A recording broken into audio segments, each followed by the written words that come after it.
औज़ुबिल्लाहिमिनश्शैतानिर्रजीम बिस्मिल्लाहिर्रहमानिर्रहीम। शुरू अल्लाह के प्यारे नाम से जो खालिक मालिक कादर राज़िक हर चीज़ का मालिक है, वाहदहू ला शरीक है, पूरी कायनात का मालिक है, राज़िक है, मेरा और आपका खालिक है, पूरी कायनात की मखलूक़ात का खालिक है, राज़िक है, मालिक है। और हज़ारों करोड़ों लामतनाही दुरूद व सलाम अल्लाह के प्यारे नबी के नाम जो वजह तख्लीक़ कायनात हैं। बादा खुदा बुज़ुर्ग तो एक किस्सा मुसर। अल्लाह ताला हमें आपकी अखलाक हुस्ना पे अमल करने की हिम्मत और तौफीक अता फरमाए। I start with my lecture with the message that is the disappointment are Allah's way of saying I have got something better. Live life, be patient, have faith.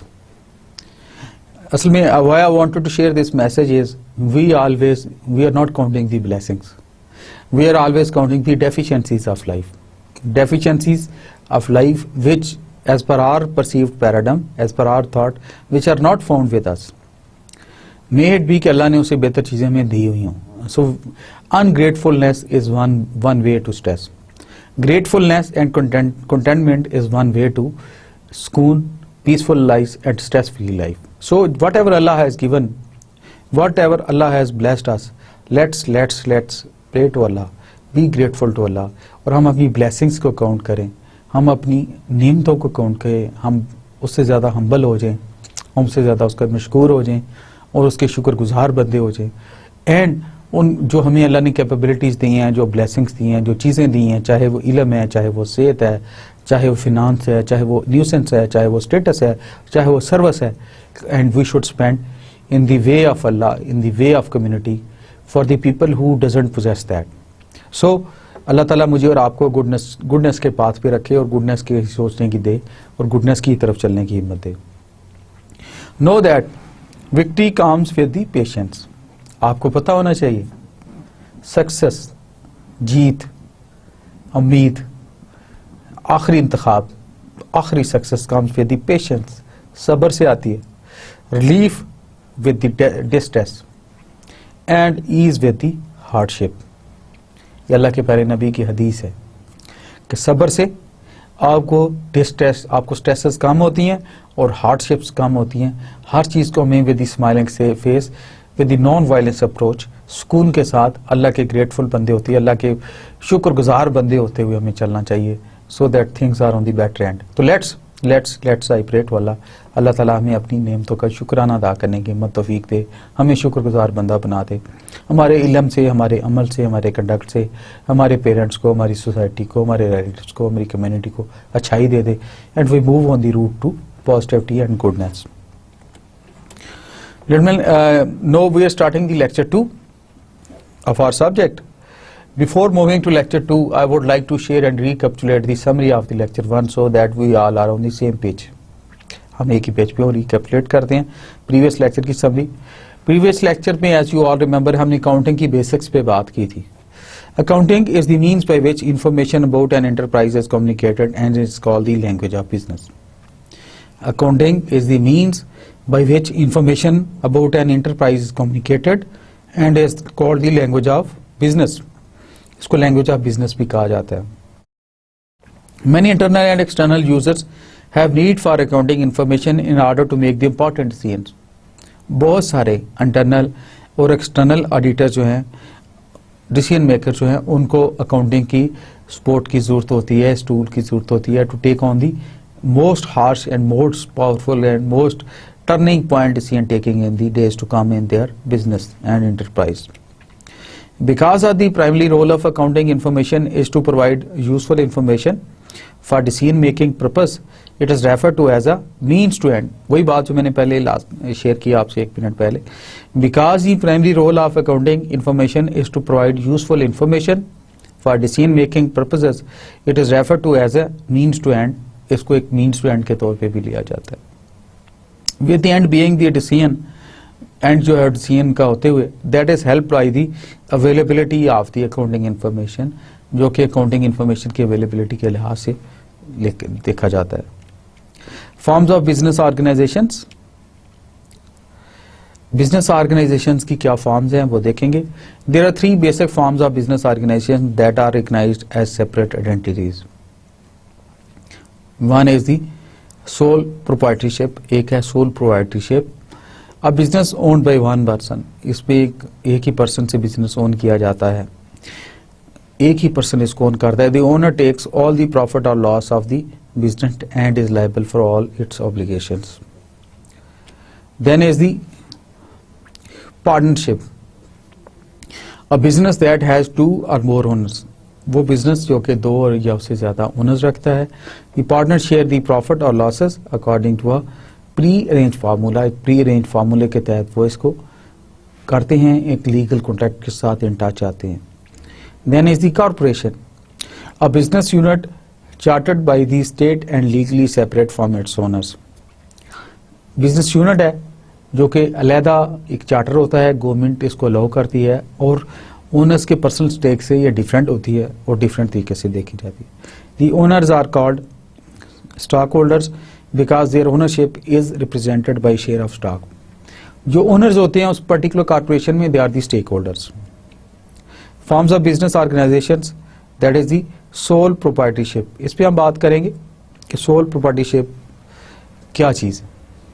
A sole proprietorship also known as a sole trader, sole owner or simply proprietorship is a type of business entity which is owned and run by one individual and where there is no legal distinction between the owner and the business. Owner जो है solo flight में चलता है, single owner होता है, profit का, loss का, bad doing का, प्लस डूइंग का, पॉजिटिविटी का, नेगेटिविटी का, प्रॉफिट्स का, लायबिलिटीज का, एसेट्स का, और उसी के जिम्मे होता है। A sole proprietorship is a form of doing business where one person owns and runs a business under a specific business name, एक particular business नाम के साथ वो चल रहा होता है। All profits and all losses, जो भी profits और losses होते हैं accrue to the sole owner proprietor trader, जो भी हैं उसके। All assets of the business, जो भी business assets हैं are owned by owner, that is उसी same individual के, and all debts and business are his or debts and she must pay them for their personal resources. ये उसकी personal obligation, personal responsibility होती है for all deals, for all brand name, for all benefits, fruits and activities of that particular business. This means that owner has unlimited liability. इसका मतलब ये है कि owner की unlimited liability है दोनों सूरतों में। पॉजिटिविटी भी, प्रॉफिट्स भी अनलिमिटेड है अगर वो ओन कर रहा है, और लायबिलिटी भी unlimited. It's a sole proprietorship in the sense that the owner has no partners, partner नहीं है उसका, ही सिंगल ही है, तो सिंगली इंडिविजुअली सोलो लोड उसने लेना है अपने बिजनेस का हर चीज का। इसकी explanations further for the purpose of the clarity वो हम शेयर करते हैं। It's a sole proprietorship in the sense that the owner has no partners, कोई उसकी पार्टनर नहीं है। All profits and all losses occur to the sole owner proprietorships. All assets of the business are owned by owner. All debts of the business and his debts, and she must pay them for their personal resources. This means the owner has unlimited liability. This is the most straightforward structure for a business, means making business decision by one person. सबसे straightforward चीज है और business decision एक ही बंदा ले रहा होता है, एक ही तरीके से ले रहा होता है। इसके कैरेक्टरिस्टिक्स क्या हैं सोल प्रोप्राइटरशिप के? It's a ease of formation, formation कीज है, सिंगल हैंड है, सिंगल डिसीजन मेकर है, ही इज कंफर्टेबल, इसके इफ्स एंड बट्स उसने खुद ही देखने हैं, खुद ही फाइनल डिसीजन देना है। Second is business assets actually belong to the proprietor and may transfer और into the business at his will, उसी की विल पे होते हैं कौन से बिजनेस एसेट्स या लायबिलिटीज को किस तरह रेगुलेट करें। As the business is not a legal entity, it cannot own property. यानी कोई लीगल एंटिटी नहीं है, बिजनेस की अलहदा प्रॉपर्टी ओन नहीं होती है इसकी। The business pays no income tax, इस बिजनेस का कोई इनकम टैक्स नहीं होता। The business pays no salary to the owners, owner को कोई सैलरी नहीं मिल रही होती। The owner is personally liable for the debts of the business, जो डेब्ट्स हैं मैंने आपसे शेयर किया है वो उसकी जिम्मेदारी होती है। The concept called unlimited personal liability भी इसको कहा जाता है। Now will discuss the advantages of forming a sole proprietorship. Sole proprietorship के एडवांटेज क्या है अगर हम इसको फॉर्मुलेट करते हैं। द मेन एडवांटेजेस आर, जो इसके एडवांटेजेस हैं, number 1, the sole proprietorships are easy to start up with the having a little paperwork to fulfill and little money spent on the setting up. This is one of the easiest type of business to start. थोड़े resources के साथ, थोड़ी man power के साथ, थोड़ी के साथ ही since he is the sole, less documents, less working, ये जो हम ऑफिस लायबिलिटीज कहते हैं उसके साथ ये चल पड़ता है। Sole proprietorships are subject to fewer regulations की, इसके रेगुलेशंस, इसके प्रोसीजर्स, इसके एसओपीज भी इसको कम से कम बनाने पड़ते हैं relative to other types of business, जैसे कि दूसरी वेंचर्स में होता है। The sole proprietorship owner has full autonomy, उसकी पूरी ऑटोनॉमी होती है, जैसे मैंने शुरू में शेयर किया, with regard to the business decision, जो भी उसने बिजनेस डिसीजन वगैरह लेने। The main advantages are that one takes all the profits of the business, के उसके बिजनेस के सारा प्रॉफिट वो खुद लेता है।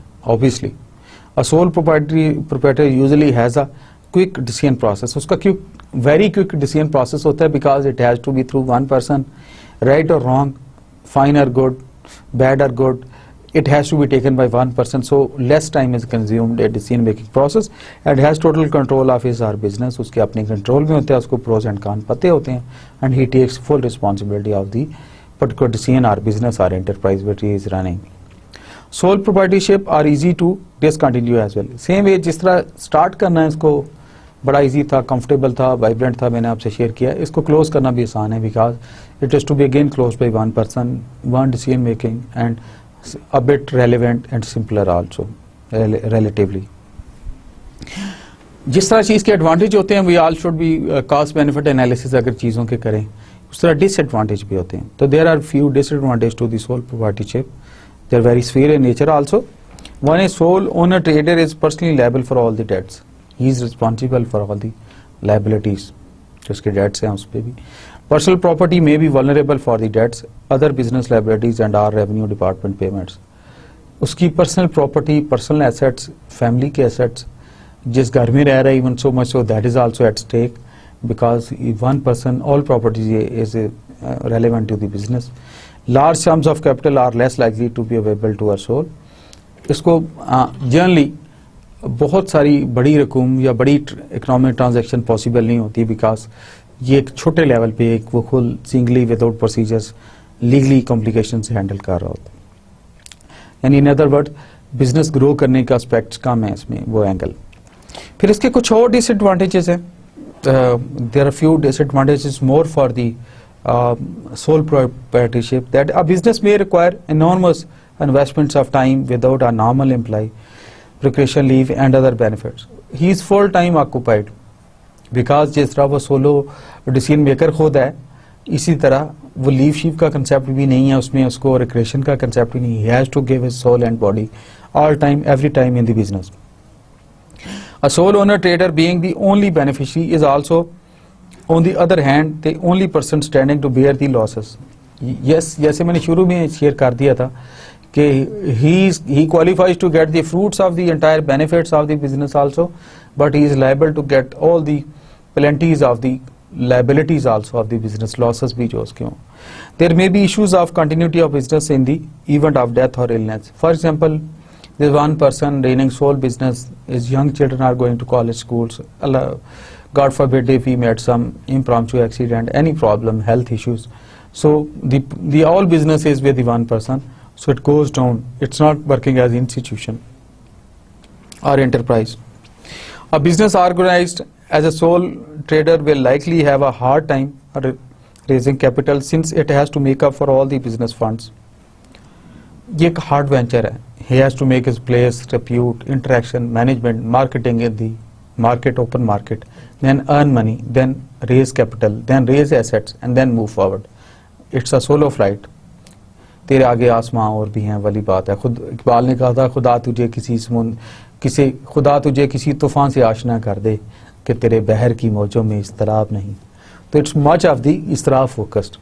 Individual has to work hard, individual has to work day and night, very work hard to make his repo in the business. As a business becomes successful, the risks of accompanying the business tend to grow. Once business gets up, it moves on the positive road, it has some name, then there are certain risks जो कि competitors की तरफ से, market की तरफ से grow होते हैं, जो threat करते हैं इसके business को. Sole owner trader may have only one specialist skill, therefore it may hamper diversification of the business. दो चीज़ें इसमें शुरू से चैलेंज हो रही हैं जो मैं आपसे शेयर कर रहा था. एक तो पर्सनल रिस्क है ऑब्वियसली, दूसरा डाइवर्सिफिकेशन ऑफ द बिजनेस, दूसरा base, broad base of the business. ये दो चीज़ें मिसिंग होती हैं. बिजनेस ब्रॉड बेस करने के लिए भी उसको बहुत ज़्यादा हार्डवर्क करना पड़ेगा. सेकेंडली डाइवर्सिफिकेशन, उसको ज़्यादा डाइवर्सिफाई करना, उसको ज़्यादा यूजफुल बनाना, उसको ज़्यादा वांटेज को पॉजिटिविटी के साथ ग्रो करना, मेरा ख्याल है this also becomes a tough decision for him. Sole owner trade में have the investment but lack the time and resources. In certain cases उसकी रेप्यूट बन जाती है, उसकी स्किल बन जाती है, he does have the business, he should have the repute, but since he single individual, over centralised है, everything is being done through one person, तो वो इतना स्ट्रेच आउट नहीं कर सकता towards growing of his business, towards assets, capital होने के बावजूद ग्रो नहीं कर सकता. सो ये एक इनहेरेंट लिमिटेशन है इसकी. Sole owner trader may have an investment but lack the time and resources. Time भी उसके पास कम होता है, because the one has only you, me and all of us only have 24 hours in a day. और उसने empowerment नहीं की, उसने इंस्टीट्यूशन नहीं बनाया, अपने डिपार्टमेंट्स डेवलप नहीं किए, तो I think it over stretches him to completely into the management of the business. तो वो कम्प्लीटली अपना टाइम उतना जितना उसको देना चाहिए नहीं दे पाता. Then is the form of business organise. दूसरी फॉर्म है, will no evaluate the form है, that is the partnership. Partnership के क्या प्रोस एंड कॉन्स है. Partnership is the relation between two और मोर पर्सन्स. ये दो या उससे ज्यादा लोगों के दरमियान रिलेशनशिप है. Who have agreed to share the profits of a business, जो कि उस प्रॉफिट्स, बिजनेस के प्रॉफिट्स पे एग्री कर गए, एक लीगल डॉक्यूमेंट किया उन्होंने, एक लीगल कॉन्ट्रैक्ट किया है. Who will do what, who will invest what, benefits की रेशो क्या होगी, इन्वेस्टमेंट की रेशो क्या होगी, ड्यूटीज की क्या टेंडेंसी होगी and all that. Carried on by all और any one of them acting for all. या वो मिलके सारे कर लेते हैं या उनमें से किसी एक के जिम्मे लगाते हैं. So the things are a bit diluted with regard to the empowerment and decision making. Persons who have entered into a partnership with one another are called individually partners. उनको officially, legally, commercially, business language में partners कहा जाता है. And collectively a firm. अगर वो collectively हैं, एक firm के बोर्ड ऑफ डायरेक्टर्स के मेंबर हैं, then it would be known as firm. The name under which their business is carried out is on called firm name. That is section 4 of the partnership act of 1932. अगर वो combine business करते हैं तो it is the name of the firm would be used there, not the individual name. Obviously, the name of the firm is also chosen by getting the input of each one of them, or legally they entered into a document to decide the name of the firm to run their business. A partnership is means of bringing together the person who can contribute capital skill for expansion of business. इसमें एक बहुत बड़ा फायदा है, जिसकी जो strength है, they contribute towards the system or the business or the partnership. For example, somebody has more money, he invests money. Somebody has more intellect, he invests intellects. Somebody has more business wisdom, जो उस particular business के लिए चाहिए, उस firm के लिए चाहिए, he uses that. तो इससे एक अच्छा फ्लेवर निकलता है, एक अच्छा प्रोडक्ट तैयार होती है to run a business. So I read for you. A partnership is a mean of bringing together the person who can contribute capital skill for the expansion of the business. Features of partnership. Number 1 is the, जो features में आती है top on the list is it is the result of an agreement. मैंने शुरू में बात की थी, partnership is always the result of agreement. It has to be a legal agreement, mutually understood, mutually signed, mutually discussed and mutually reached on a conclusion. Agreement is been 2 और more persons. जो जितने partners हैं उनके दरमियान agreement होता है. It is organised to carry on some business. किसी particular business के लिए किया जाता है. Person should be agree to share the profit of business. उनको एग्री करना चाहिए प्रॉफिट भी और लॉस भी obviously. Business is to be carried on by all, by one of them acting for all. It is to be well defined in that agreement who would practically look after the business, who would run the business, who would act as the CEO of the firm, or it would be mutually have one out of them, or mutually centrally hire somebody outsider. It is to be decided by the partners. To conclude, it can be said that partnership is a form of business. It has at least two members who join capital or services for prosecuting of some business. कोई business लाने के लिए दो या उससे ज़्यादा लोग जो मिलते हैं उसके लिए. The assets of a partnership do not belong to the business. They belong jointly to all the partners. Remember that assets जो वो बनाते हैं वो jointly सबके होते हैं, बिजनेस के नहीं होते, because they just accumulate a number of set of assets to go on for a particular business. These have a limited lives. A partnership ends upon the withdrawal or death of existing partners or addition of new partner in the absence of an agreement. Obviously, partnership प्रवाही भी हो जाती है in case of emergency, God forbid, somebody dies, death of somebody, or some new partners comes in. So new partner deed or the combined legal agreement has to be signed by them. Duties. Partners की क्या duties होंगी? Commercially, business point of view से, corporate culture में, legally भी. The relation of partnership arises from a contract and not from status. ये बहुत important sentence है. As a student, as academia person, as a person in life, you need to apply this sentence or personal lives, community lives, professional life and social lives. The relationship of partnership arises from a contract. ये एक हमारे contract के basis पे है, mutual decision है, and not from the status. For example, if somebody is uncle to somebody and they go for a business, the relationship of uncle or the nephew is a separated entity. But once they enter into a partner deed, they are on equal status. They both are partners. So whenever they'll talk about the losses, business, anything new, the older social relationship, ethically it comes in, but practically business point of view it doesn't come. Duties क्या है partners की, and this should be understood by both of them. Partners are bound to carry on the business of the firm to the greatest common advantage. उनको एक greatest common advantage के लिए करना चाहिए. To be just and faithful to each other. इस पे बहुत clear होना चाहिए. देखें, पार्टनरशिप के आज हम रूल्स पढ़ रहे हैं. अल्लाह के नबी ने 1400 साल पहले हमें अपनी हदीस मुबारक के थ्रू बताया कि मोमिन उस वक्त तक पक्का मुसलमान नहीं हो सकता जब तक अपने भाई के लिए वही ना पसंद करे जो वो अपने लिए पसंद करता है. So here comes thing, that is our lesson for the community life, professional social life. इधर पार्टनरशिप पे आज आके 1400 साल बाद we are just learning. Partners are bound to carry out the business of the firm to greatest common advantage. उन दोनों का mutual common advantage होना चाहिए. And to be just and faithful to each other. उनको एक दूसरे के साथ फेयर होना चाहिए, फेथफुल होना चाहिए, लॉयल होना चाहिए. And render true accounts at full and full information of all things affecting the firm to any partner or his legal representative. Obviously, it's a खैर में there's a word known as जो उर्दू में कहते हैं हम खैर हो. जब भी कोई पार्टनरशिप के मुझे कम्युनिकेट करता है तो मैं उससे कहता हूँ कि partnership, commercial angle, investment, capital, assets बाद में आएंगे, पहले खैर की दुआ करें. You start with the good नीयत. हम ड्यूटीज ऑफ पार्टनर्स की बात कर रहे थे और मैंने बात की थी कि वो पार्टनरशिप, वो अच्छाई, वो चीज़, वो एंगल उस वक्त तक शुरू ही नहीं हो सकता. They are not suppose to be called as partners till the time they are well wishes for each other. एक दूसरे के लिए खैर नहीं सोचते. And we all are partners in the community.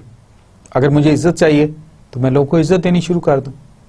अगर मैं चाहता हूँ कि लोग मेरे पेरेंट्स की और मेरी फैमिली की रिस्पेक्ट करें तो मैं लोगों के पेरेंट्स और उनकी फैमिली की इज्जत करनी शुरू कर दूँ. अगर मैं चाहता हूँ कि मेरी फैमिली को, मेरी बेटियों को, मेरी सिस्टरों को, मेरी वाइफ को somebody should not see with the bad eye, evil eye, तो I should not have the courage to see the other female folk with the negative eye. I should have the equally, मुझे वो respect का angle आना चाहिए. तो ये एक social partnership में भी हम लोग सारे इंटरलिंक्ड हैं जो अल्लाह के प्यारे नबी और की सुन्नत है जो उन्होंने which has been taught to us very clearly. So coming to the duty to indemnify for loss caused by the fraud. Every partner shall indemnify the firm for any loss caused to it by its fraud in the conduct of the business. जो fraud के act से अगर उसका कोई सफ़र हुआ हो, कोई मसला हुआ हो. A partner is the agent of firm for the purpose of the business of the firm. उस firm का वो एजेंट भी होता है, उसका representative भी होता है for that particular business. Registration of a partnership may be registered with the registrar of the firms of an area where the office of the firm is situated and proposed to be situated. Subject to contract between the partners, every partner has right to take part in the conduct of the business. Her partner का right है कि वो अपने business में हिस्सा ले. Every partner is bound to attend diligently to his duties in the conduct of the business. वो उसका राइट है हिस्सा भी ले और बाउंड है कि वो हार्ड वर्क साफ नीयत जो खैर के साथ मैंने बात की है कंट्रीब्यूट भी करे अपने बिजनेस में. Any difference arising as to ordinary matters connected with the business may be decided by a majority of the partners. कोई डिफरेंस ऑफ ओपिनियन होता है, कोई ऐसा हायर लेवल का डिसीजन होता है पार्टनर्स के दरमियान, it is to be finally it is to be taken honour, it is to be honoured के जो कि मेजॉरिटी ऑफ द पार्टनर्स का डिसीजन हो. And every partner shall have the right to express his opinion before the matter is decided, but no change may be made in the nature of the business without the consent of all the partners. Partners के सबके consent के बगैर business की nature change नहीं हो सकती. Every partner has a right to have access to and to inspect and copy any of the books of firm. जो उसका right है कि firms के accounts चीज़ें access जिस document को चाहता है वो करे. हमने पहले बात कर रहे थे हम पार्टनर्स क्या क्या ड्यूटीज हैं, क्या क्या उनकी सोशल ऑब्लिगेशंस हैं. तो no will talk about the partnership mutual rights and liabilities. उनकी म्यूचुअल राइट्स और लायबिलिटीज क्या हैं. Subject to contract between the partners, a partner is not entitled to receive remuneration for taking part in the conduct of the business. Partner को अगर mutually decide नहीं हुआ कोई payment हो तो वो नहीं लेनी चाहिए. इन The partners are entitled to share equally in the profits earned. जो उनका प्रॉफिट है इक्वल राइट है उनका, and shall contribute equally to the losses sustained by the firm. Obviously profit and loss जो मैं शुरू से बात कर रहा हूँ दोनों का राइट बनता है. Subject to the contract between the partners, where a partner is entitled to interest on the capital subscribed by him, such interest shall be payable only out of profits. अगर कोई डिसाइड करता है, कोई extra payments करता है, mutually agreed कोई है चीज़ के उसके एक्स्ट्रा एसेट्स पे कैपिटल पे कोई इंटरेस्ट दिया जाएगा तो it should be paid to him. A partner making for the purpose of the business any payment और advance beyond the amount of capital he has agreed to the subscribe is entitled to interest then at the rate of 6% per annum. ये mutually basically decide होती है कि उसने अपने share से अगर ज्यादा कुछ पे किया है तो वो उस पर भी काम करेगा. Subject to the contract between the partners, the firm shall indemnify a partner in respect of payments made and liabilities incurred by him. In the ordinary and proper conduct of the business, proper conduct होना चाहिए business में उसका, and doing such act in an emergency for the purpose of protecting the firm from loss, as would be done by a person of ordinary prudence in his own case under similar circumstances के साथ. And a partner shall indemnify the firm for any loss caused to it by his willful neglect in the conduct of the business of the firm, जो कि business of the firm में होता है. Relation of partners to third parties, ये बड़ा important topic है और इस पे थोड़ा सा हमें focus करना चाहिए commercially, legally, to learn about accounting में partners की relationship क्या होना चाहिए. A partner is agent of the firm for the purpose of the business of the firm. पहली बात है हर partner उस फर्म का एजेंट है, ऑथराइज एजेंट है to act on that particular relevant business. Employed authority of partner as agent of the firm are the act of partner which is done to carry on the usual way business kind carried on by the firm binds the firm. The authority of the partner to bind the firm conferred by this section called the implied authority दी जाती है from the firm, that particular firm के he can be the rep of the firm for that particular business. Right, we are talking about the relations of the partners to the third parties. उसमें बात हो रही थी in the absence of any usage or custom of trade to the contrary, the implied authority of a partner doesn't empower him to. कुछ चीज़ें ऐसी हैं जो उसकी authority उसको empower नहीं करती to submit a dispute related to the business of the firm to arbitration. वो खुद नहीं कर सकता arbitration के लिए कि जी आप ले जाएं till the time mutually all agree. Open a bank account on behalf of the firm on his own name. Financial transaction के लिए अपने नाम पे फर्म के बाप पे नहीं कर सकता. Compromise or relinquish any claim or portion of the claim by the firm, कि वो खुद ही फर्म का नाम यूज करे या compromise कर दे कोई पर्टिकुलर नाम as a single partner, इस तरह नहीं होता. Withdraw a suit of proceeding filed on behalf of firm, कि खुद एज ए पार्टनर चला जाए जो कोर्ट में कोई केस चल रहा हो फर्म का, और one of the partner withdraw नहीं कर सकता। Admit liability in a suit proceeding against the firm, कोई लायबिलिटी कोई और अनाउंस कर दे जो without consent of other partners in the court. Acquire immovable property on behalf of the firm, firm के behalf पे कोई इमूवेबल प्रॉपर्टी भी वो एक्वायर नहीं कर सकता। Transfer immovable property belonging to the firm, transfer भी नहीं कर सकता वो प्रॉपर्टी जो फर्म की हो, mutually agreed. And inter into the partnership on behalf of the firm, खुद ही साइन नहीं कर सकता वो फर्म के बिहाफ पे without the consent of the rest of the partners. General partnership है, ये डिफरेंट पार्टनरशिप की भी टाइप्स हैं। There is a general partnership, a partnership that creates traditional rights and responsibilities among the partners, including mutual agency, including full access to the assets, and negotiate contracts binding upon the business and unlimited personal liability. In short, these involves the same unlimited personal liability as sole proprietorship. ये sole proprietorship का pattern है general partnership में जो आ जाता है। The other known as the limited partnership, a partnership that has one or more limited partners as well as one or more general partners. The limited partners share in the profits and losses of the business, but they don't participate actively in management. वो उनका role management में कम होता है और ये mutually अपने agreement में भी डिसाइड करते हैं, अपने कंसेंट के साथ होता है इनका। Are not personally liable for debts, ये डेट्स इनके जिम्मे नहीं होते of the business, and are responsible for the amounts they have invested in the business. They are also known as the passive investors, कि they are only part of the profits, not losses. तो वो the management में भी obviously फिर उनका हिस्सा नहीं होता, they just get their profit on their investments. There is another type, limited liability partnership, a partnership in which all partners may participate in management but have limited liability for the actions to follow partners. These are relatively new form of business organizations, कि जिस तरह मैंने कहा था कि invest करके सिर्फ profit में हिस्सा लेते हैं, तो there is a new shape कि जो सिर्फ लायबिलिटी के लिए भी लिमिटेड लायबिलिटी के एंगल से भी होते हैं और मैनेजमेंट का उनका रोल थोड़ा बढ़ा दिया जाता है। Partnership net income, allocating net income among the partners. A special feature of the partnership is the need to allocate the firm's net income among its partners. जो नेट इनकम होगी, net profit होगा, वो कैसे allocate होगा? It should B part of the agreement. Allocating partnership net income means computing each partner's share of the total net income or loss and crediting this amount to the partner's capital account. Obviously उसको उसकी liabilities निकाल के, उसकी expenditure निकाल के जो net income है उसका शेयर उसके अकाउंट में जाएगा। The allocation of partnership income is simply a bookkeeping entry made as the income summary accounts is closed into the various partners capital accounts. उनके various partner capital account में होती है। Accounting partners equity, accounting for the partners is similar to accounting for a sole proprietorship, but there are differences. Owner's equity in a partnership is called parenter's equity. जो भी owner होगा उसकी जो equity होगी parental equity कहा जाएगा। It's necessary to divide the income and losses of the company between the partners. कि बहुत क्लैरिटी होनी चाहिए in the agreement with the consent of the partners obviously, कि उसकी लायबिलिटीज क्या होगी, इनकम क्या होगी, प्रॉफिट्स क्या होंगे, लॉसेस क्या होंगे, इक्विटी क्या होगी पार्टनर्स की। It is necessary to maintain separate capital and withdrawals accounts for each partner. हर पार्टनर के विड्रॉल और ऑपरेटिंग कैपिटल्स अकाउंट्स जो हैं अलहदा होनी चाहिए।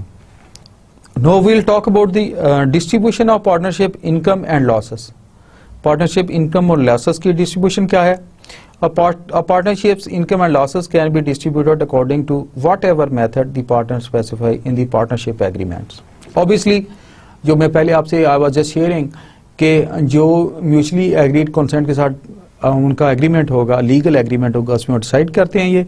If the agreement doesn't specify this the partners share income and loss equally. अगर specify नहीं हुआ तो it is understood it's equal basis partner.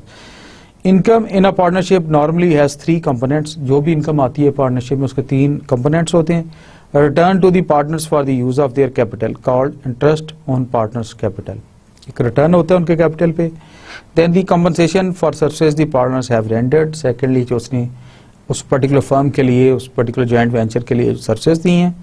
And other income for any special contribution individually partners may make to the partnership for risk they may take, जो different risk लेते हैं, extra risk लेते हैं, ये mutually decide करते हैं, उसकी भी पेमेंट उस पार्टनर को हो सकती है, पर्टिकुलर पार्टनर को as indicated in the partner deed जो है उनका लीगल एग्रीमेंट है। Stated ratios, one method of distributing income and losses is to give each partner a stated ratio of the total income और loss. Total income और loss की जो stated ratio है already defined, उसके लिहाज से दिया जाए। If each partner is making an equal contribution to the firm, each can assume the same share of income and loss. Income और अगर सबकी इक्वल कैपिटल है, इक्वल उनका फिनांस लगा हुआ है, तो ऑब्वियसली उनकी इनकम और लॉस में इक्वल शेयर होगा। An equal contribution doesn't necessarily means an equal capital investment, because one partner may be devoting more time and the other partner more capital. जो मैंने शुरू में आपसे बात की थी कि partnership is a very good flavour of all efforts. किसी के पास एसेट्स होते हैं, किसी के पास स्किल्स होती हैं, किसी के पास टाइम होता है, किसी के पास बिजनेस मार्केटिंग विजडम होता है, तो वो डिसाइड किया जाता है। कोई कहता है मेरा कैपिटल है but I can't give the time, वो टाइम वाला टाइम दे रहा है, so it's a joint venture as per the agreement, mutually जैसे उन्होंने एग्री किया हो। If the partners contribute equally to the firm, unequally to the firm, unequal stated ratios can be appropriate. अगर वो अनइक्वल कर रहे हैं तो फिर अनइक्वल म्यूचुअली वो डिसाइड भी कर लेते हैं। Let's say there are 5 partners और वो कहते हैं, एक कहते हैं मैं 40% मेरा शेयर है, बाकी 60% ये चारों कर लें तकसीम, तो they can equally do it, जो भी रेशियो उनकी स्टेटेड हो mutually. Dissolution of a partnership, partnership dissolve कैसे होगी? It occurs whenever there is a change in the original association of the partners. Obviously automatically ये डिल्यूट हो जाती है, ये डिसॉल्व हो जाती है जब उनमें वो पार्टनर्स चेंज हो या पार्टनर का स्टेटस चेंज हो। अल्लाह ना करे somebody God forbid if he dies और some impromptu चीज आती है तो it is automatically finished.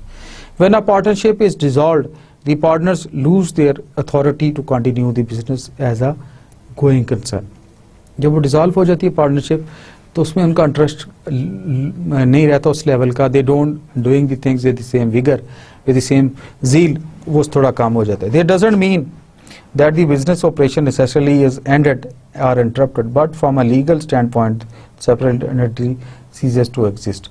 Legal point of view से cease to exist होती है, on court चल भी सकता है till the time they are coming into another agreement.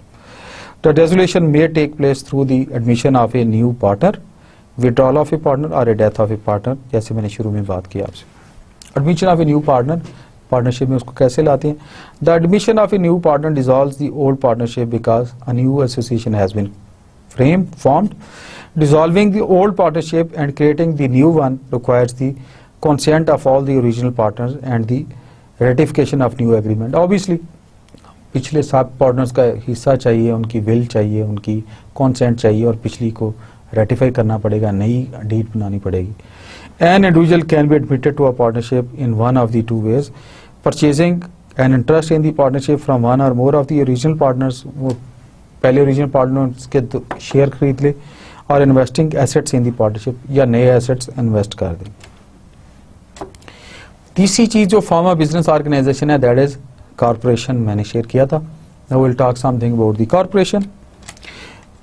इसकी डेफिनेशन क्या है, एकेडमिया डेफिनेशन क्या है कॉर्पोरेशन की? A business recognised body corporate under the law as an entity separate and distinct from its owners. जो अपने ओनर से शुरू में हमने बात की थी, डिस्टिंक्ट आइडेंटिटी है, ये एक डिस्टिंक्ट अलहदा एंटिटी है जो कि एज ए बिजनेस वेंचर चल रही है, इसका उनके पर्सनल एसेट से तलक नहीं है। A corporation is chartered by a state government से होती है and has transferable shares of ownership called capital stock. ये बाज केसेस में ट्रांसफरेबल शेयर भी होते हैं, इसके कैपिटल स्टॉक में भी इनका नाम होता है, and they can be transferred equally. Explanations, a company can be a company can be defined as an artificial person, इसको आर्टिफिशियल पर्सन के तौर पे लिया जाता है, independent with a discrete legal identity उसकी होती है, अ परपेचुअल सक्सेशन होती है, एंड अ कॉमन सील होती है उनकी। It is not affected by the death instantly और the insolvency of an individual member. ये कंटिन्यू रहती है, किसी की डेथ भी हो या कोई और हो, उसके नेक्स्ट ऑफ किन जो है लीगली वो इसके ओनर्स हो जाते हैं। Concept of underlying the corporate form of business. A corporation is a separate entity chartered by the state and legally separate from its owners or stakeholders. Contributed capital here refers to the stockholders or investments in the corporation. A unit of ownership in a corporation is called the share of stock.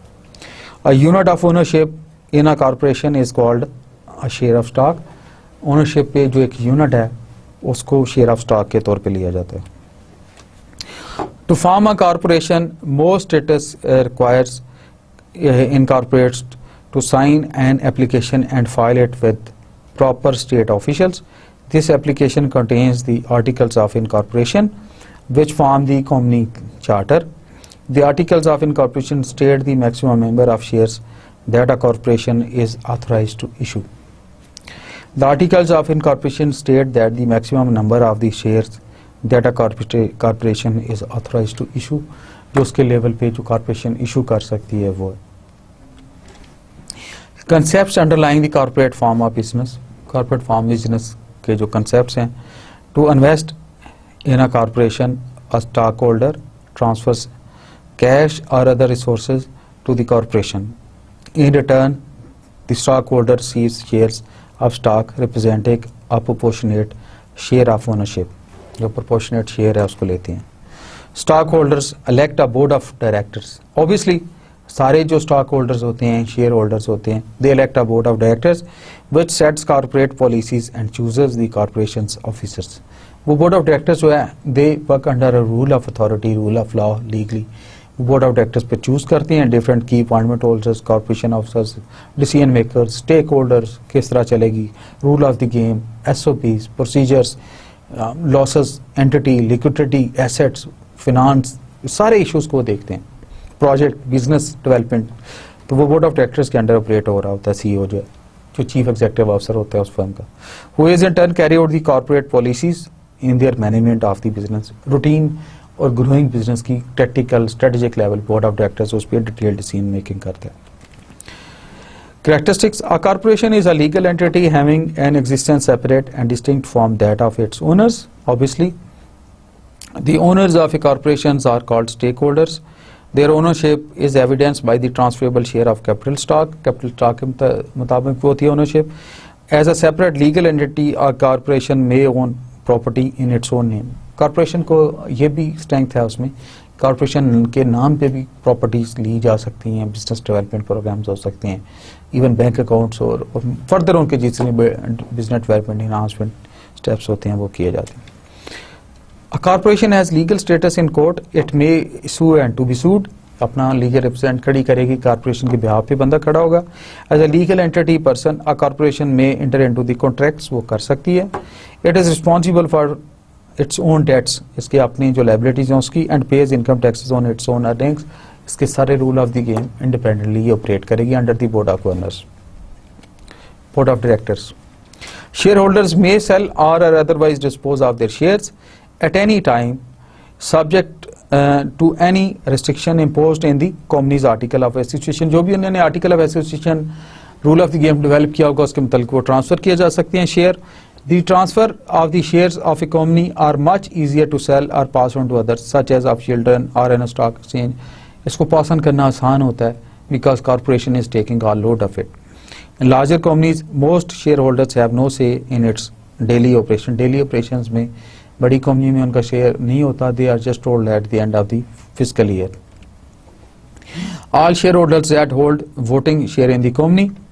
Directors are elected and removed by the shareholders. Controlling stockholders owning more than 50% of the company stock effectively controls the corporation. जो 50% से ज़्यादा shares होते हैं generally ethically corporate culture में उनका control ज़्यादा होता है. The shareholders have the ultimate control of the company without necessarily being concerned in its day-to-day affair and business. जो थोड़े शेयर्स के लोग हैं उनकी इतनी से नहीं होती डे रूटीन बिजनेस में. मेजॉरिटी जिसके शेयर होते हैं स्टॉक होल्डर्स होता है, they just automatically get the hold of the top रास of the company. Advantages of corporation: separate legal entity है, लिमिटेड लाइबिलिटी होती है इनकी. Creditors can satisfy their claims only against the assets of the corporation. Individuals को नहीं वो address कर सकते, कॉर्पोरेशन की बात करते हैं. नॉट अगेंस्ट द पर्सनल, मैंने बात की ऑफ द कॉर्पोरेटर्स. ओनर जो उसके ओनर्स हैं उनके खिलाफ नहीं, कॉर्पोरेशन के अगेंस्ट वो बात कर सकते हैं. Ease of capital generation, capital generate करना आसान होता है क्योंकि it's joint venture, stake holder, shares हैं उसमें, लोगों का कॉन्फिडेंस है। Ease of transfer of ownership, इसमें ट्रांसफर ऑफ ओनरशिप भी बड़ी आसान हो जाती है। Lack of mutual agency, the corporation is not bounded by any contract that individual stake holders में एंटर इनटू। ये कॉर्पोरेशन एक सेट ऑफ रूल के तहत, एक प्रोसीजर्स के तहत काम करती है। इंडिविजुअल अकेला उसके भी आप पे नहीं कुछ कर सकता। कंटिन्यूस एग्जिस्टेंस है इसकी, ग्रो होती है। It's a flag handing to ever to the next generation है, जैसे आपको वर्ल्ड ओवर कॉर्पोरेशन नजर आती हैं। Centralise authority and responsibility centralise होती है, मोस्टली बोर्ड ऑफ डायरेक्टर्स के अंडर ऑपरेट करती है। प्रोफेशनल मैनेजमेंट होती है इसकी। Each thing is decided on merit on with a professionalism for the growing business of the corporate culture of the particular that corporation. Disadvantage भी हैं corporation के कुछ। गवर्नमेंट रेगुलेशंस हैं। Corporation must file many reports with the state in which they are chartered and publicly held. Corporation must also file reports with the SEC, Security Exchange Commission, and with their stock exchanges. Double taxation. A corporation's earnings are subject to federal and state income taxes. If any of the corporation earnings are paid out as a dividends, the earnings are taxed against the income to the stakeholders. दोबारा भी उसकी double tax, एक तो corporation tax कर रही है, जो share holder हैं वो भी अर्निंग में से टैक्स देते हैं, सो डबल टैक्सेशन है। लिमिटेड लायबिलिटी है। This may restrict the ability of small corporation to borrow money. तो ये थोड़ी liabilities होती है इनकी। A separation of ownership and control. Management may make decisions that are not good for the corporation. Certain individual based है, बाज़ दफ़ा decisions for the long run corporation के लिए अच्छे नहीं आते management से. They can also affect the corporation. Now we'll discuss the corporation general concepts. इसके जनरल कंसेप्ट क्या हैं उस पर हम बात करेंगे। Number 1 is the publicly owned corporation होती हैं, जो पब्लिकली ओन्ड होती हैं। उसके any corporation whose capital stock is available for purchase by the general public includes most large well known corporations. इस पर जरा फोकस कीजिएगा, मैं दोबारा इसको रिपीट करता हूँ। पब्लिकली ओन्ड कॉर्पोरेशन की डेफिनेशन क्या है academically? Any corporation whose capital stock is available, जिसका कैपिटल स्टॉक अवेलेबल हो for purchase by the general public, जो कि जनरल पब्लिक उसको परचेज कर सकती हो।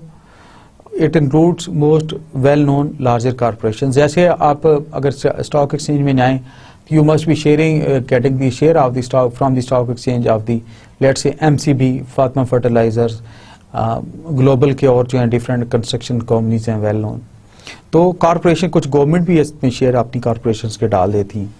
तो कॉर्पोरेशन वो है publicly recognised, widely recognised, well owned, acknowledged, जो कि हम इसका conceptually since as academia student we should understand any corporation whose capital stock is available. Publicly owned corporation इसको कहा जाता है। For purchase by the general public, जो कि जनरल पब्लिक के परचेज करने की भी इतनी उसमें इतनी स्ट्रेंथ हो उसके फाइनेंशियल प्रोफाइल में, जनरल पब्लिक भी उसको खरीदे और उसको एक्नॉलेज भी करे, रिएक्ट भी करे पॉजिटिवली उसके स्टॉक एक्सचेंज में। And includes most large well known corporations. Know the stake holders, stock holders और शेयर होल्डर्स, दोनों एक ही टर्म है, डिफरेंट एंगल से यूज होती हैं। समटाइम वी यूज से स्टॉक होल्डर्स, जिनके पास in general term they are known as the share holders. Owners of a corporation whose ownership is represented by the shares of the stock they own. ये corporation के owner होते हैं, चाहे for example एक corporation के 40,000 share हैं और किसी के पास 5 शेयर हैं या 2 शेयर हैं, is one of the owner. That is a separate thing के उसका रूटीन मैनेजमेंट में हिस्सा नहीं है, उसका डेली रूटीन में नहीं है, but he is a share holder and he is a beneficiary of that corporation. They take no part in the active management of the corporation and their ability is limited to the amount of their investment in their shares of stock. वो अमूमन उसकी routine management का उनको नहीं पता होता, routine affairs का नहीं पता होता, पॉलिसीज का नहीं पता होता। They have just invested as a shareholder of that particular corporation, but they receive any profit are distributed as dividends. वो जो प्रॉफिट है वो एज ए डिविडेंड उनमें डिस्ट्रीब्यूट कर दिया जाता है, उसको वो ओन करते हैं, उस पे वो they get the fruits of that dividends, जो प्रॉफिट उसके against their shares are the investment. Board of directors, persons elected by the stakeholders of a corporation to set corporate policies and their managers and officers. बहुत अहम point. Board of directors ऐसे नहीं बन के बैठ जाते. They are officially legally they are chosen by the people are the share holders. जो stake holders होते हैं उसके पर्टिकुलर वो मिल के बोर्ड ऑफ डायरेक्टर्स को नॉमिनेट करते हैं. This is our board of directors. और बोर्ड ऑफ डायरेक्टर्स का फिर एक चेयरमैन भी नॉमिनेट होता है उनमें से. He is the chairman board of directors. उस बोर्ड ऑफ डायरेक्टर्स के अंडर पर ऑपरेट करता है CEO of that particular business. जो उस बिजनेस यूनिट का एक यूनिट पे फिर अगली यूनिट पे और सीईओ होगा. That board of directors will make the policies of their business. They will get the feedback of their business. They have the right for hire and fire of the individuals and skills for that corporation. तो इस board of director की बड़ी wasted visionary किस्म की authorities हैं कि they are the wholly solely in charge of that business growing और business को आगे ले जाने वाले लोग. Share of a corp in financial market, a share is a unit account of investment. Share क्या है जी, जिसको हम अक्सर कहते हैं, मैंने शेयर होल्डर वर्ड यूज किया, स्टॉक होल्डर भी कहते हैं. ये है क्या चीज फाइनेंशियल मार्केट में? A share is a unit account for investment. It's a unit account, single account है. One share mean single account for that particular stock investment are the share holder of that. It often means the stock of a corporation. उसका ये मतलब stock of a corporation है. ये dividends क्या है? A distribution of assets.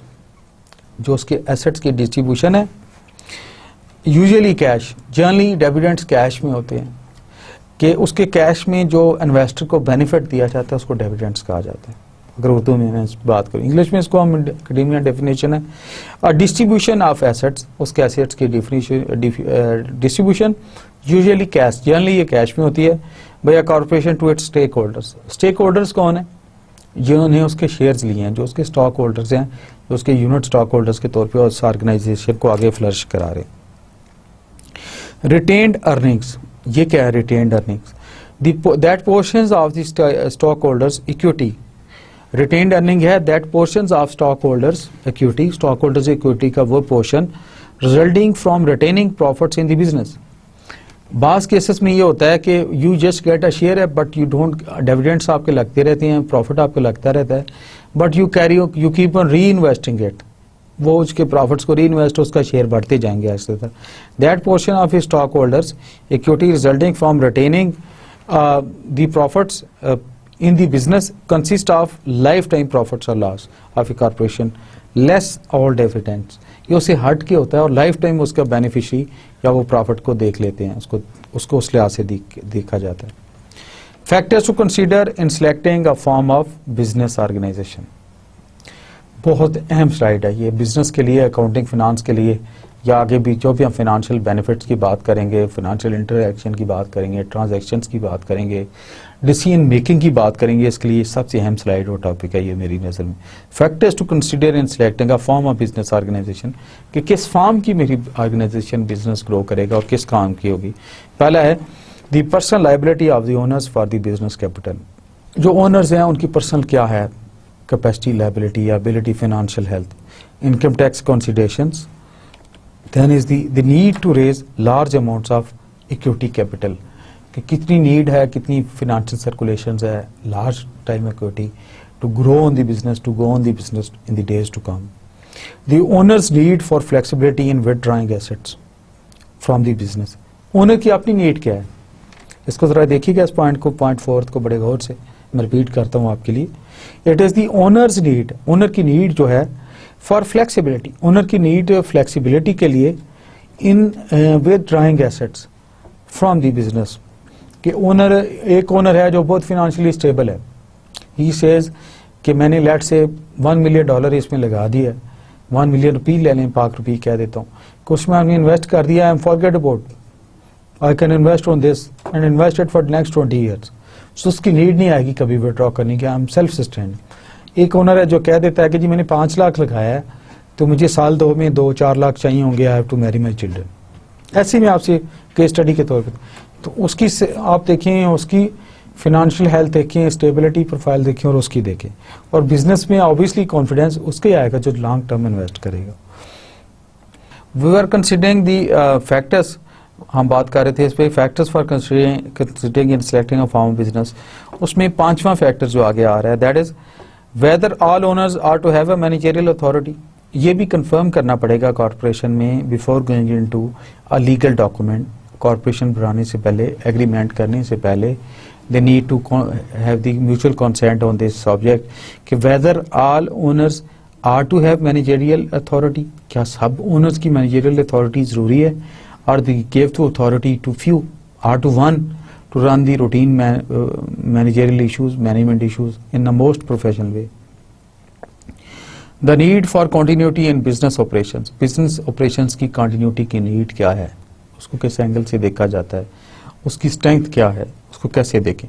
Despite future challenges changes in the ownership, ये point बहुत अहम है, इस पे गौर कीजिएगा। The need for continuity in business operation in the days to come, business profile के लिहाज से इस बिजनेस में कंटिन्यूटी की क्या नेसेसिटी है, कंटिन्यूटी का कितना स्टेक है, कंटिन्यूटी का कितना रोल है in the days to come for the proper growing business or corporation in the days to come. The need for continuity in business operations despite future changes in ownership. अगर ownership change भी होती है, next generation भी आती है, continuity की क्या need है जो corporation को unaffected आगे चलना चाहिए, business को grow करना चाहिए. The ease and cost of forming the business, जो business आप form कर रहे हैं उसमें आसानी इसमें कैसी है, और दूसरा factor उसमें cost कितनी है, कि दोनों एंगल से दोनों का क्या रोल है। So वेदर ऑल ओनर्स, इसको मैं रिपीट करता हूँ आपके लिए, whether all owners are to have managerial authority, क्या सब ओनर्स को मैनेजरियल अथॉरिटी होनी चाहिए। अगला पॉइंट है the need for continuity in the business operations, जो बिजनेस ऑपरेशंस हैं उसमें कंटिन्यूटी की कितनी नीड है despite future changes in ownership, के फ्यूचर चेंजेस जो क्या आ सकती हैं ओनरशिप में, उसके बाद क्या नीड है for the continuity. The ease and cost of forming the business, business को फॉर्म करने के लिए ईज क्या है, कास्ट क्या है, शेड्यूल क्या है, उसके कैपिटल कितना चाहिए, financial capital. With this we come to the end of our lecture 2. Now I'll be just next few minutes I'll be sharing the summary of lecture 2 with you so that we all recapitulate and you can just digest the whatever we have covered. It's a routine overview of the lecture. हमने बात की थी the forms of the business organisation, business organisation किस form, कितनी forms हैं और किस किस फॉर्म पे वो कैसे ऑपरेट करती हैं। पहली थी there are 3 basic forms of the business organisation, business organisation की 3 बेसिक फॉर्म्स हैं and they are organised as separate entities, इनको डिफरेंट एंटिटीज से लिया जाता है। Number 1 is the sole proprietorship. Sole proprietorship की क्या डेफिनेशन थी, a business owned by 1 person, ये पूरा बिजनेस जो है एक बंदा ओन कर रहा होता है, one individual is owning the entire business. The owner takes all profits और losses of the business and is liable for all its obligations. Profit, losses, benefits, tensions, marketings, personal assets, वो सब कुछ उस individual का stake होता है sole proprietorship business में। He owns his own fruits and tensions, both दोनों उसके पर्सनल एसेट्स हैं। दूसरी इसकी शेप है पार्टनरशिप। पार्टनरशिप में अ बिजनेस दैट हैज 2 और मोर ओनर्स, ये वो बिजनेस है, ये वो चीज़ है जिसमें 2 या उससे ज़्यादा ओनर्स की बात की जाती है। इसमें पार्टनरशिप में बेसिकली जैसे मैंने लास्ट टाइम अपने इसी दफ़ा अपने लेक्चर में I just share with you कि partnership is a mutual consent. ये ऐसे नहीं है कि आप बैठ के और आपने कहा we are starting the partnership. First of all आपके एजेंडे पे आता है you mutually discuss each other, आप पहले एक दूसरे को एक्सेप्ट करते हैं कि we need to have business, we accept each other as a human being. Once you human as a principally as a human being आप एक्सेप्ट करते हैं, फिर एक दूसरे के स्टेटस को एक्सेप्ट करते हैं कि हमने कर लिया। Then you principally you carry out a conference और मीटिंग वेयर यू डिसाइड कि we need to be partners. फिर आप डिसाइड करते हैं, प्रिंसिपली आप एग्री करते हैं इन अ वर्बल वे कि जी हम पार्टनर्स हैं। फिर उस वर्बल जो आपने पॉइंट्स किए हैं you come into the legal contract कि no we are partners, we are not no more uncle and nephew, चाचा भतीजा नहीं है, मामू पांजा नहीं है, नो वी आर पार्टनर्स। और पार्टनर्स में वो लीगल कॉन्ट्रैक्ट के तहत वो इंटर होते हैं और उसमें सारे वो all rule of the game are defined कि किसका कितना शेयर होगा, किसका कितना कैपिटल होगा, who would look after the business, rule of the game कौन होगा, किसका फैसला हतमी होगा, हायर एंड फायर कौन करेगा, नया बंदा कैसे रखेंगे, कौन पैसे देगा, हु वुड पे कैपिटल, हु वुड पे दी amount of salaries, who would give the personal time and who will use the business wisdom, marketing कौन करेगा, each and everything is mutually decided in a legal contract so that everybody has the most clarity of mind. हमारे पाकिस्तान में, पंजाब में या overall मेरे sweet homeland Pakistan में, irrespective of खास creed and geographical background, आपने देखा होगा अगर किसी से दुश्मनी शुरू करनी है मैंने, तो I can be his partner.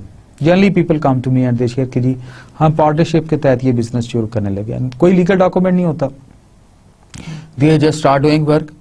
उन दिनों उनके पास पैसे होते हैं, हैवी अमाउंट्स, वो इन्वेस्ट करते हैं, चांदे नजाशी करते हैं, इकट्ठे फिरते हैं. नॉन प्रोफेशनल वे में बिजनेस होता है. और ठीक 1 साल बाद से 6 महीने बाद आपको पता चलता है कि they are just with the pistol with after each other. They are no more friends, they are no more partners, they are just abusing each other. इसकी वजह क्या है? ये as academia person, as a positive person मैं आपसे share करता हूँ. इसकी वजह यह है कि हम लिहाज में, बरम में, रख रखाव में, आर्टिफिशियल शोइंग में, आर्टिफिशियल चीज़ों में लोगों को जुबानी पार्टनर डिक्लेयर कर देते हैं और खर्चे शुरू कर देते हैं. We don't sign a legal document, we don't decide about the duties, we don't write about the hard time to come. जब अगर लॉस हुआ तो क्या होगा? We don't decide about the profits को, उसको कैसे डिस्ट्रीब्यूट होगा. वी डोंट डिसाइड कि कौन कितना टाइम देगा. वी डोंट डिसाइड कि लाइबिलिटीज किस तरह डिस्ट्रीब्यूट होंगी, प्रॉफिट किस तरह डिस्ट्रीब्यूट होगा, टाइम किस तरह होगा, हायर एंड फायर कैसे हो. तो आप बगैर किसी लीगल, इसलिए अल्लाह के नबी ने इरशाद फरमाया क्या मुसलमानों आपस में कोई काम करते हो, कोई डीड करते हो. हदीस की समरी में आपसे शेयर कर रहा हूँ, कमी बेशी अल्लाह मुझे माफ़ फरमाए, कि राइट डाउन दी थिंग्स, लिख के किया करें. मेरी आपको एडवाइस है, even you want to have a roommate with you, I don't mind to write a contract between you in a cup, in a register, simple and sign both of you. कौन सुबह उठेगा, कौन पहले तैयार होगा, कौन दूसरे को रिस्पेक्ट देगा, किसका फैसला हतमी होगा. In case we don't talk to each other, तो उसके रूल ऑफ द गेम क्या होंगे. You need to decide each and everything before going into a partnership. Then it can be very neat, productive and positive partnership. And if you have to lose the relationships after a partnership, so I call it a negative partnership. So remember that whenever in life we do any deed with anything, any deal with any joint venture, anything, even with the real brother, even with the real son, there is no harsh and fast rule. Even you can just note it down for his consumption and your consumption, that we mutually has decided this, so that everybody knows his limits, he knows his authorities and he knows his limitations. So we coming back to partnership, a business that has 2 or more owners. The partners share the profits or losses according to a pre-arranged formula. इनका pre-arranged formula होता है, rule of the game decide होती है. Corporation, a business unit chartered by the state and legally separate from its owners. Corporation की हमने बात की थी, डिटेल में बात हुई कि लीगली एक डिफरेंट आइडेंटिटी होती है, ओनर्स के एसेट्स का ऐसे कोई तलक नहीं होता, पर्सनल एसेट्स का. They give a new identity with the new name and they mutually decide कि this is the name of the corporation and this is the board of directors and how we will operate. The owners are called stake holders, stock holders, because their ownership is represented by the share of the stock. With this, we come to the end of our lecture 2.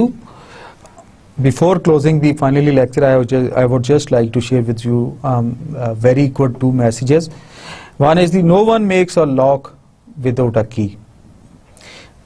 याद रखें रब्बे ज़ुल जलाल की, इसके खाल के कायनात की, माल के कायनात की, इस कायनात में, यूनिवर्स में, जिसका मैं और आप बहुत स्मॉलेस्ट एंटिटी हैं, कोई भी लॉक, कोई भी ताला, कोई भी प्रॉब्लम ऐसी नहीं है जिसका सोल्यूशन ना हो. That is why God won't give you problems without solutions. वही बात है कायनात में. नेवर गैस, इसका जो समरी है, वन लाइनर अगर एंड पे आप मुझसे पूछेंगे वही है, अल्लाह की रहमत से कभी मायूस ना हो. Never get disappointed, never see कि this tunnel is closed. This tunnel is not closed, you are seeing only the closed portion of the tunnel. You have a better tunnel behind this. So always believe in Allah, have faith in Allah. Every problem has a solution and inshallah positive लोगों के साथ फितरत होती है, motivated लोगों के साथ nature होती है, मोटिवेटेड पॉजिटिव एटीट्यूड के लोगों के साथ कायनात चलती है.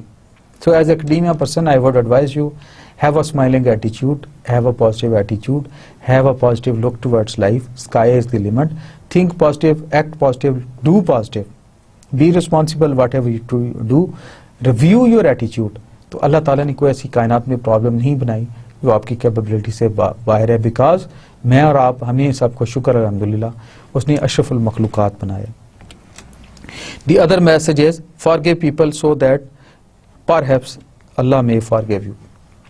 हम लोग वायलेंट हो गए हैं, we don't forgive people, we don't have patience to accommodate people. Community में, अपने फिनांस में, पार्टनरशिप्स में मैं जो बात कर रहा था, हम लोगों को चांस देने के लिए रेडी नहीं है।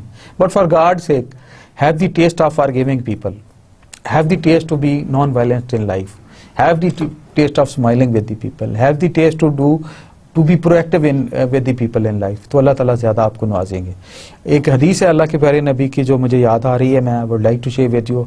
आपने इरशाद फरमाया, अगर आजिज़ी इख्तियार करने से आपकी इज्जत घट जाए, किसी की समरी शेयर कर रहा हूँ, कमी बेशी हो तो अल्लाह मुझे माफ़ कर दे, कि अगर आजिज़ी इख्तियार करने से अगर किसी की इज्जत घट जाए तो क़यामत के दिन आगे मुझसे ले लेना।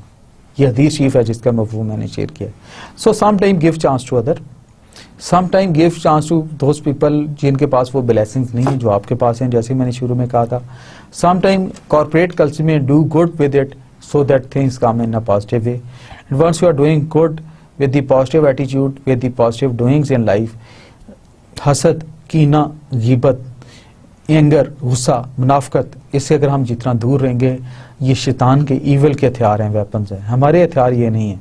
हमारे हथियार smile, positivity, good attitude, positive look, motivated looks, बड़ों से इज्जत, बड़ों की इज्जत, छोटों से प्यार, mutual respect, horizontal and vertical अच्छी कम्युनिकेशन मेरे वेपन है। तो काइंडली लेट्स यूज़। मैं अपने आप को भी जब आपसे शेयर करता हूँ तो रीश्योर करता हूँ कि अल्लाह ताला अपने प्यारे बंदों के सदके, आपकी दुआ के सदके, मेरी दुआ के सदके कोई किसी की कबूल करे, हमें किसी का मुहताज ना करे, हमें कायनात में हमारे पेरेंट्स को किसी का मुहताज ना करे, हमारे प्यार के रिश्तों को किसी का मुहताज ना करे, हमारे बहन भाइयों को मुहताज ना करे, हमें लाइफ में पॉजिटिविटी देने की हिम्मत दे और हमें लाइफ में इज्जत दे और हमें जो उसने इतनी ज़्यादा नेमतें दी है इसका हक अदा करने की हिम्मत दे, शुक्रगुजार बंदा बना दे। एंड लेट्स अगेन मैं उसी रेजोल्यूशन के साथ आपसे बात करूँगा। Please pay my regards to you parents, pay my regards to your elders with the request for prayers for me, and let's have a positive attitude in life. Thank you very much. Allah Hafiz. Fi Manillah. Allah Hafiz.